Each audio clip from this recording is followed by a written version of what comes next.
Okey. Okey. Assalamualaikum dan salam sejahtera kepada semua yang menonton video yang saya buat ni.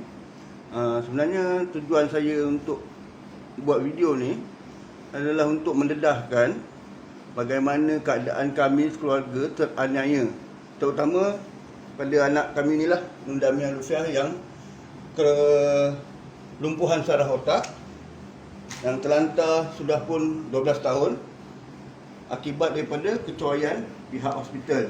Okey, kita bercakap tentang kecuaian pihak hospital pada tarikh 14 Januari 2020. Di peringkat Mahkamah Tinggi, kami telah pun diumumkan menang kes oleh Yang Arif Datuk Nobi, di mana dalam keputusan salinan keputusan mahkamah yang berada kat tangan saya ni, dinyatakan dalam ni kami menang dengan nilai RM 2.3 juta. 2.3 juta seperti mana yang tertera dalam salinan keputusan mahkamah ni, 2.3 juta. Dan keseluruhan duit ini adalah ditetapkan oleh Yang Arif di bawah pengurusan kami ibu bapa kepada Nur Damiah Lufiah. Okey, keadaannya begini. 14 Januari 2020, kes telah pun menang di peringkat Mahkamah Tinggi. Tapi apa yang pihak kerajaan buat, pihak KKM buat, kes anak kami dibawa, dibuat notis rayuan, dibawa ke Mahkamah Rayuan. Tapi malangnya, dari hari ke hari, dari bulan ke bulan, tarikh tertunda.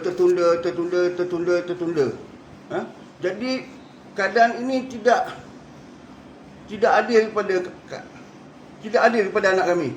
Anak kami ni dah terlantar selama 12 tahun. Kalau penonton-penonton semua boleh lihat keadaan anak kami, cuba perhatikan.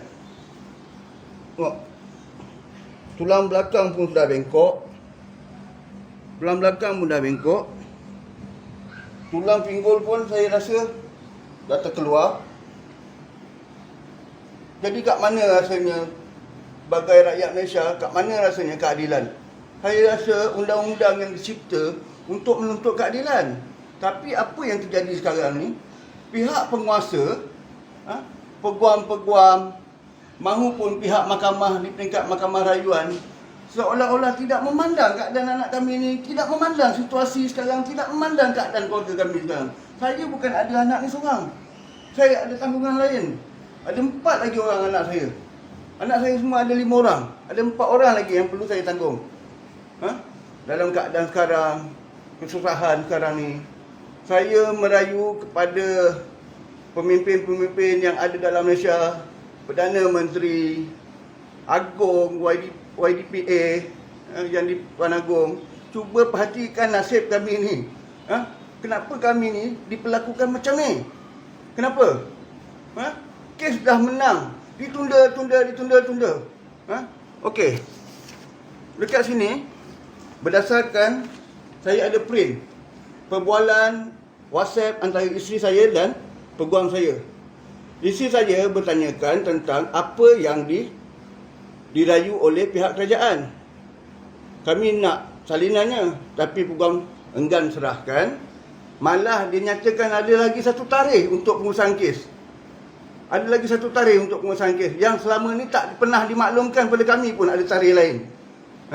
Jadi dengan keadaan itu, saya dan isteri telah pun membuat satu laporan polis menyatakan dalam laporan ni bahawa saya berasa was-was dan curiga berkenaan tentang pengurusan kes anak kami ni. Sedangkan kami ni bila dah menang di peringkat Mahkamah Tinggi, maknanya dah ada hak untuk anak ni. Sepatutnya dengan duit tu saya dah boleh bawa anak saya pergi buat rawatan yang sepatutnya, yang selanjutnya, yang terbaik untuk dia. Tapi apa yang boleh saya lakukan sekarang ni? Saya hanyalah seorang pesara tentera yang pencen bukannya pencen penuh, cuma RM500 sebulan.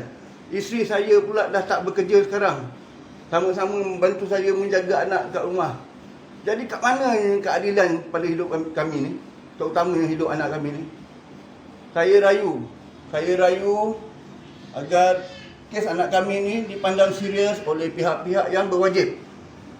Pada awal bulan puasa yang lepas, saya ada bawa anak saya, seluruh keluarga saya ni, anak-anak saya yang lain berjumpa dengan YB Mas Admiralty. Saya berterima kasih banyak kepada YB Mas Admiralty kerana sudi meluangkan masa berjumpa dengan kami, mengambil tahu masalah kami dan cuba menyelit, cuba menjadi orang tengah untuk menyelesaikan kes ini dengan segera. Tapi malangnya peguam kami hanya alasan demi alasan yang diberi.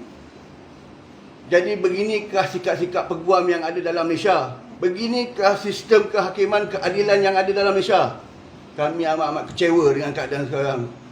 Kami amat kecewa dengan KKM yang masih lagi beria-ia nak bawa kes ni ke Mahkamah Rayuan, sedangkan di Mahkamah Tinggi dah dinyatakan kesalahan mereka.